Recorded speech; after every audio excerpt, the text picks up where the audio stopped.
David Radouin, du CNRS, qui travaille au laboratoire Sphère de Paris 7, donc, qui a écrit plein de livres. Mathesis Universalis, aux presses universitaires de France.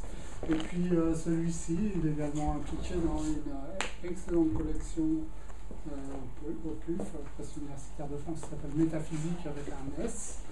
Et donc on a déjà accueilli Tristan Garcia dans ce séminaire. Et il y a aussi un ouvrage de Graham Armand, mais on n'a pas accueilli ici. Et aujourd'hui, voilà, on a David Radouin qui a écrit un livre sur Spinoza, vivre ici, qui n'est pas vivre ici et maintenant, comme je l'explique, mais bien vivre ici, point.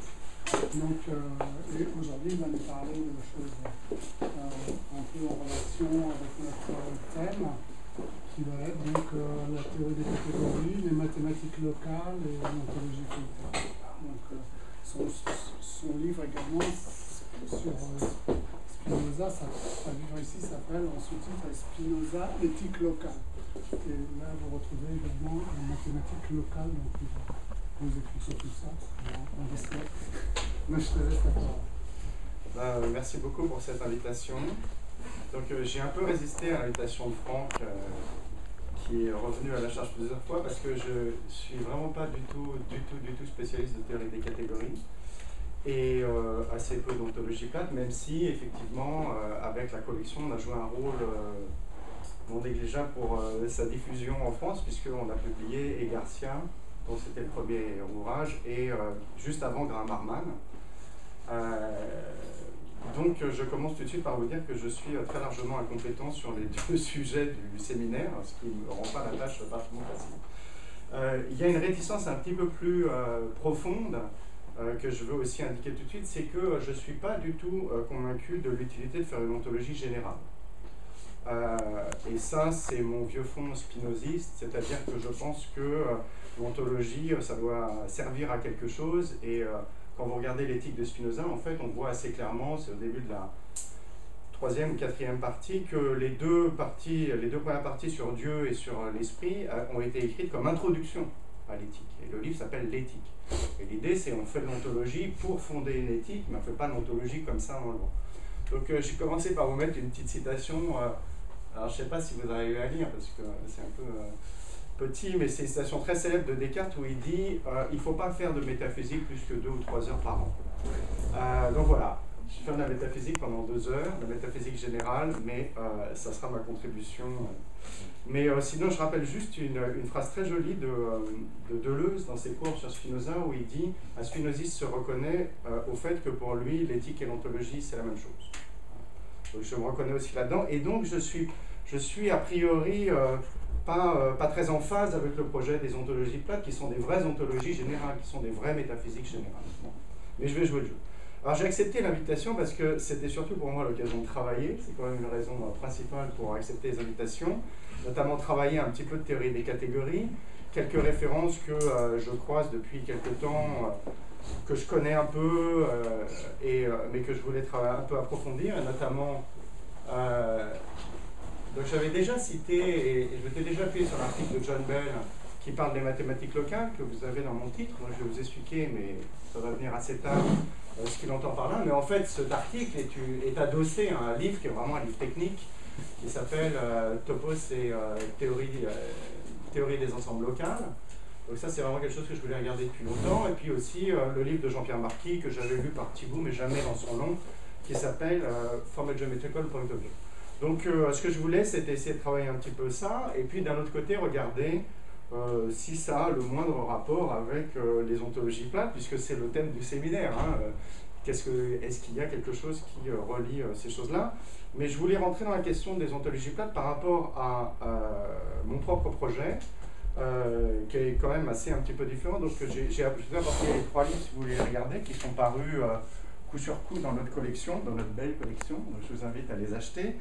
Et donc moi, mon livre n'était pas du tout dans des plate, et après il y a les 2 autres qui sont sortis, et l'idée de la conférence, c'est un petit peu c'était l'occasion pour moi de confronter un petit peu ces différents types de projets et de voir un petit peu comment ça se relie les unes aux autres. Donc j'ai une perspective plutôt critique sur l'ontologie plate et j'ai lu très récemment un papier de Ray Brassier qui d'ailleurs va certainement être, sinon le prochain, celui d'après qu'on va publier dans la collection et qui s'appelle Contre les ontologies plates et dans lequel j'ai retrouvé un certain nombre de... C'est pas du tout la même stratégie mais un certain nombre de réticences que j'ai.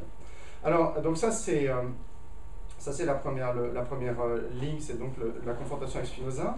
Alors la confrontation avec la théorie des catégories et ce que moi j'avais essayé de faire est assez naturelle. Je ne dis pas qu'elle est évidente, mais enfin elle est assez naturelle, puisque pour deux raisons. La première, c'est que j'avais essayé de prendre au sérieux, d'une part, l'ontologie Spinoza, c'est une ontologie dont on dit souvent qu'elle est univoque, c'est une ontologie qui refuse la transcendance. Donc ça, je vais y revenir parce que, en un sens, c'est un des leitmotifs des ontologies dites plates. On va voir ça. Mais pour le moment, je pose juste la tête de pierre d'attente. Mais surtout, Spinoza est resté célèbre par son idée que, d'une part, il y avait un couplage très profond entre la pensée et l'espace, ce qu'on appelle souvent le parallélisme, même si ce n'est pas un terme très heureux, et son idée aussi qu'il y avait une manière géométrique de faire de la philosophie. Donc vous voyez, ça c'est et qu'il y a une sorte de lien très très profond entre le logique et le géométrique. Et ça c'est assez troublant parce que ça rejoint quelque chose qui s'est passé depuis les années 60 du côté de la logique et des mathématiques et que Jean-Yves Girard a appelé très joliment le tournant géométrique. En fait d'ailleurs c'est pas lui qui a trouvé ce nom, c'est Samuel Tronçon qui lui a soufflé, mais il y a eu un tournant linguistique au début du XXe siècle qui a développé un certain type de logique, et puis il y a un autre type de logique qui s'est développé dans les années 60, et qui est caractérisé par l'influence très profonde de la géométrie. Alors il y a plusieurs pistes, celle de Girard en est une qui est différente de celle de la théorie des catégories, et qui s'en démarque, mais dans la théorie des catégories, c'est très connu que ça a été un des leitmotifs, et ici je vous mets une citation très très célèbre, qui est en ouverture de livre de...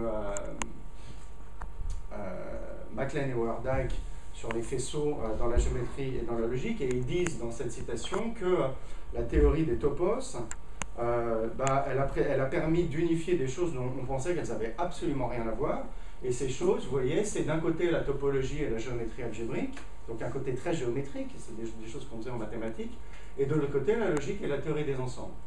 Et ils expliquent après qu'un topos, ça peut être vu à la fois comme un espace généralisé ou bien comme un univers généralisé d'ensemble.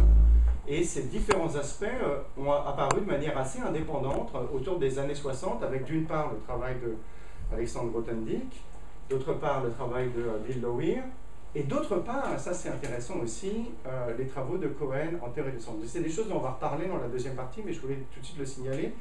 C'est ici que le lien avec des choses qui, moi, m'intéressaient, en tout cas, a été assez attendu, puisque je m'intéressais d'une part à la manière dont on pouvait récupérer cette idée d'un modèle géométrique de la pensée, mais aussi, et ça c'était quelque chose de tout à fait non spinoziste, au sens de non euclidien, à la manière dont on est obligé de repenser aujourd'hui cette détermination géométrique à la lumière de notre géométrie à nous, et notre géométrie à nous, elle est très différente de celle de Spinoza, et une des raisons pour lesquelles elle est très différente, ça commence à la fin du XIXe siècle, et c'est notamment avec Riemann, et c'est cette idée que l'espace pour nous n'est pas nécessairement quelque chose qui est donné globalement. L'espace c'est quelque chose qu'on peut reconstruire en recollant des données locales. Donc là vous avez un peu les deux leitmotifs que j'ai mis dans mon titre, même si je vais finalement, vous allez voir, pas en parler énormément, mais cette idée à la fois d'un ancrage géométrique, d'un tournant géométrique, et d'autre part d'une perspective locale. Alors, la confrontation entre mon propre projet et les ontologies plates est aussi assez naturelle, pour une raison qui va gouverner la première partie de mon exposé, et qui est liée justement à cet impératif d'univocité. C'est-à-dire on veut une ontologie dans laquelle il n'y a pas des temps qui sont une position éminente, on ne veut pas de transcendance et des choses comme ça. Donc c'est ce dont je vais parler la première partie. Donc au début ça devait être juste des petites remarques préliminaires, et puis finalement au fur et à mesure j'ai commencé à travailler de plus en plus sur les ontologies plates, et ça a fini par donner une partie entière, donc mon titre est tout à fait trompeux.